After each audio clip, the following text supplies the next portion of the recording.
जो आप साधना कर रहे हैं धीरे धीरे करके उसको बढ़ाते रहे और नारायण जी की मैं एक दिन जरूर होगी।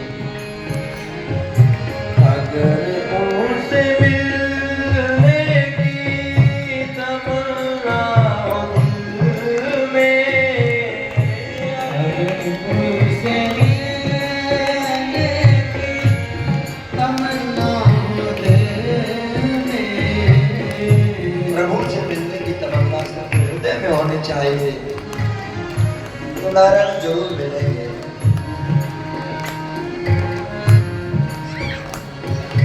हे नारायण आपकी कृपा हम पर हो जाए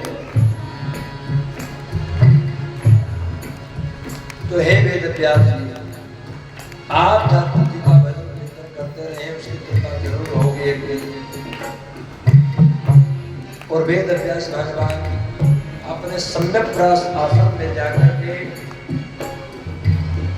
सरस्वती नदी के तट पर जो आश्रम है उसमें जाकर के भगवान का ध्यान करके वेद व्यास भगवान बोलते गए, गणेश जी लिखते गए।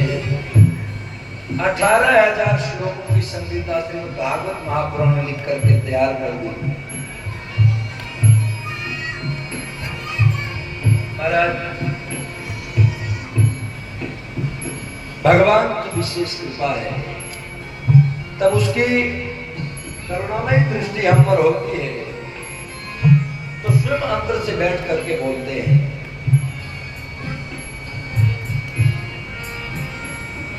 वह 18,000 श्लोकों की संगीता तैयार तो कर दी लेकिन दे किसको, योग्य भी तो कोई मिले। तो अपने शिष्यों को 2 श्लोक बता करके भेज दिया कि या इनका गायन करो यत्र तत्र। वह शिष्य उन 2 श्लोकों को गाते गाते वहां आगे जहां सुखदेव भगवान समाधिस्थ थे पहला श्लोक गुनगुनाया कि बरहा पीडम नटवर बपु कर्णयो कर्णिकारं। पहला श्लोक कि विप्रदवास कनक कपिसं वैजयन्तीं च माला। भगवान के स्वरूप का कि रंद्रान वेणोरधर सुधया पूरयन गोप वृंदैर वृंदारण्यं स्वपदरमणं प्राभिषद गीत कीर्ति। सुखदेव भगवान के कर्णरंध्रों में है वर्णन गया। तुम्हारा भगवान से मिलने के लिए खड़े हो गए। कोई इतना सुंदर कैसे हो सकता है, मोर मुकुट धारण करे हुए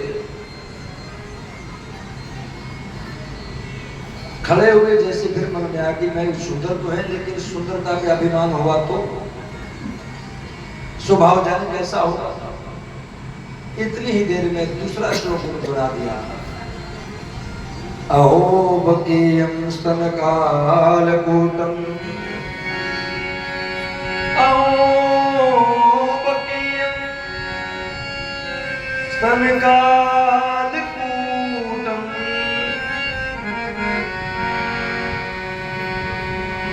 अहो बकीयं स्तनकालकूटं जिज्ञासया पायत प्रसादे लेवे गतिं दातुचितां तत्त्वं कं वा दयालं शरणं व्रजेमा। भगवान के स्वरूप का पूतना जो मारने के लिए भगवान को आई थी उसको भी भगवान ने अपना बना दिया। तो इतना कोमल हृदय, इतना सुंदर स्वरूप, इतना सुंदर स्वभाव देख करके सुखदेव भगवान अपने आप को रोक नहीं पाए। और दौड़े चले आए। आकर के उन शिष्यों से कहा कि और सुनाओ। तो कहा कि महाराज हमें तो 2 ही सुनाए थे, हमारे गुरु भगवान ने ज्यादा चाहिए तो चलो। ऐसे 18,000 श्लोक आए, 5 चले। और शुद्ध भगवान को महाराज वेद व्यास भगवान ने श्रीमद् भागवत महापुराण श्रवण कराया। ऐसे शुद्ध भगवान जो संसारिक व्यवस्थाओं से विरक्त है। महाराज आत्मा राम है, मुनियों निर्गुणता अयुक्त में, जो जिसके जीवन में किसी भी प्रकार का कोई बंधन नहीं है, एक शरीर पर सिर्फ एक कोपिन है, लंगोटी है। महाराज अश्वत्थामा ने कहा कि एक छोड़ में 5 को मार के लेके आता हूं। महाराज आश्वासन देकर के अश्वत्थामा चले गए। और भगवान जिसको बचाना चाहे उसको कौन मार सकता है। उस दिन विजय रात्रि थी। पांडवों को भगवान भ्रमण करने के लिए बाहर ले गए और पांडवों की 5 पांडवों की सैया पर आकर के 5 पांडवों के पुत्र आकर के सो गए। द्रौपदी पुत्र जो कि दिखने में पांडवों के समान ही थे। अश्वत्थामा ने पांडव समझ करके द्रौपदी के पुत्रों को मार दिया, सिर काट करके ले गया दुर्योधन के पास। दुर्योधन ने जैसे ही देखा कि यह पांडव नहीं है तो पांडव पुत्र हैं, दुर्योधन ने कहा कि अश्वत्थामा ये तूने क्या कर दिया, तूने तो हमारे कुल में जल पिलाने वाला भी नहीं छोड़ा। ये पांडव नहीं है, ये पांडव पुत्र है। अब अश्वत्थामा बड़ा घबराया और यह दृश्य देखकर दुर्योधन के प्राणों का अंत हो गया। अब अश्वत्थामा भागा यहां से। उधर द्रौपदी जी को पता चला, पांडवों को पता चला, बड़ी व्याकुल हो गई। मां भगवती द्रौपदी बड़ी परेशान हुई।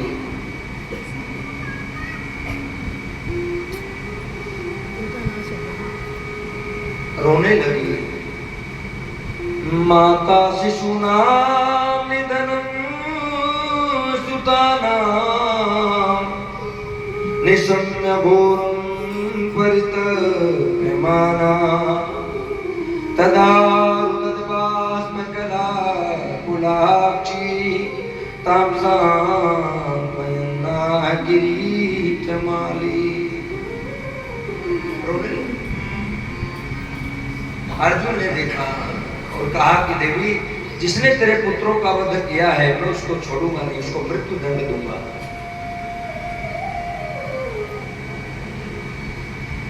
और यह प्रतिज्ञा करके अर्जुन भगवान को सारथी बना करके रथ पे आरूढ़ होकर के चल पड़े। उधर अश्वत्थामा को पता चला कि मुझे पकड़ने के लिए मारने के लिए आ रहे हैं, अर्जुन ने प्रतिज्ञा की है तो ब्रह्मास्त्र छोड़ दिया। अब अश्वत्थामा को छोड़ना तो आता था, लौटाना नहीं आता था। भगवान ने कहा कि तुम भी छोड़ो, तुम्हें तो छोड़ना भी आता है और लौटाना भी आता है। महाराज ब्रह्मास्त्र दोनों ने छोड़े, घमासान युद्ध होगा। माने प्रलय ही हो जाए ऐसे व्यवस्था हो। भगवान ने कहा कि अर्जुन शांत कर जल्दी ब्रह्मास्त्र को, प्रलय हो जाए। अश्वत्थामा को पकड़ा, पकड़ करके महाराज रथ में बैठा लिया, रस्सी से बांध करके पशुबद्ध व्यवस्था कर द्रौपदी जी के सामने ले गई। द्रौपदी जी ने जैसे ही देखा अश्वत्थामा को कि रस्सी से बांध करके लाया जा रहा है और कहा कि महाराज ये क्या कर रहे हैं आप, छोड़ दो इन्हें। अर्जुन ने कहा कि देवी इसी ने तुम्हारे 5 पुत्रों की मृत्यु की है, इसी ने वध किया है।